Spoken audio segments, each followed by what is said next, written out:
Welcome to tasty world 2123 channel. ముందుగా అందరికీ పరాభవ నామ సంవత్సర శుభాకాంక్షలు. ఉగాది రోజున అందరి ఇళ్లలో చేసుకునే ఉగాది పచ్చడిని సింపుల్గా నా స్టైల్లో మన ఛానల్లో చూసేద్దాం. ముందుగా కొత్త చింతపండును తీసుకొని దాన్ని శుభ్రంగా వాష్ చేసుకొని మంచినీళ్ళలో నానబెట్టుకోవాలి. వేపపూతని కూడా శుభ్రంగా కడిగి తీసుకొని ఒక్కొక్క పువ్వుని తుంపుకొని ప్లేట్లో తీసుకోవాలి. ఈ ఉగాది పచ్చడిని మాత్రము నేను మా పెద్దవాళ్ళ నుంచి నేర్చుకున్నాను. మా ఇంట్లో అయితే ఎలా చేసుకుంటున్నామో దానిని ఈ ఛానల్లో మీకోసం పోస్ట్ చేయడం జరుగుతుంది. దయచేసి అందరూ సపోర్ట్ చేయండి.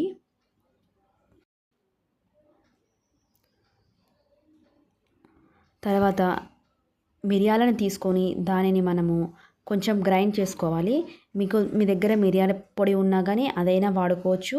కొంతమంది దీనికి బదులుగా కారాన్ని వాడతారు. కారం వాడుకున్నా పర్లేదు. బట్ సాంప్రదాయం ప్రకారం అయితే మిరియాలని వాడుకోవడం అనేది ఉంటుంది.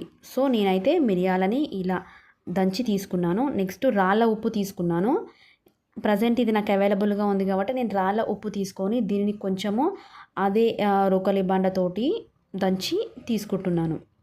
మీ దగ్గర నార్మల్గా సాల్ట్ అవి ఉంటాయి కదా, అలా అయినా తీసుకోవచ్చు. లేదంటే ఈ రాళ్ళ ఉప్పునే ఎక్కువ మొత్తంలో గ్రైండ్ చేసి వాడుకునే వాళ్ళు ఇలా కూడా తీసుకోవచ్చు.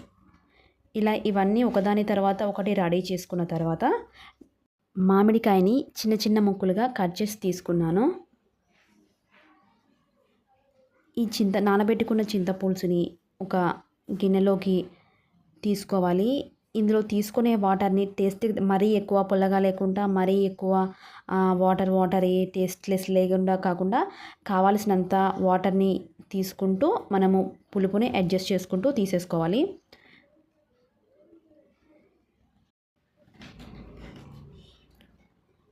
పులుపు ఎక్కువగా ఉంటే చింతపండు మీరు కొంచెం వాటర్ కూడా యాడ్ చేసేసుకోవచ్చు.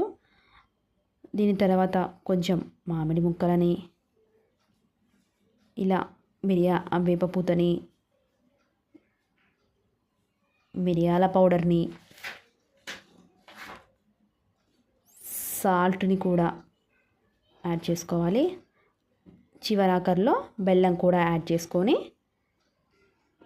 కలిపేసుకుంటే మనకి ఉగాది పచ్చడి అనేది రెడీ అయిపోతుంది. పెద్దగా కష్టం లేకుండా నా స్టైల్లో అయితే నేను చెప్పానండి. ఒకసారి మీరైతే మీ ఇంట్లో ఈ ఉగాది రోజున ఈ పచ్చడిని తయారు చేసి ఎలా వచ్చిందో ప్లీజ్ కామెంట్ చేయండి. Thank you for everyone.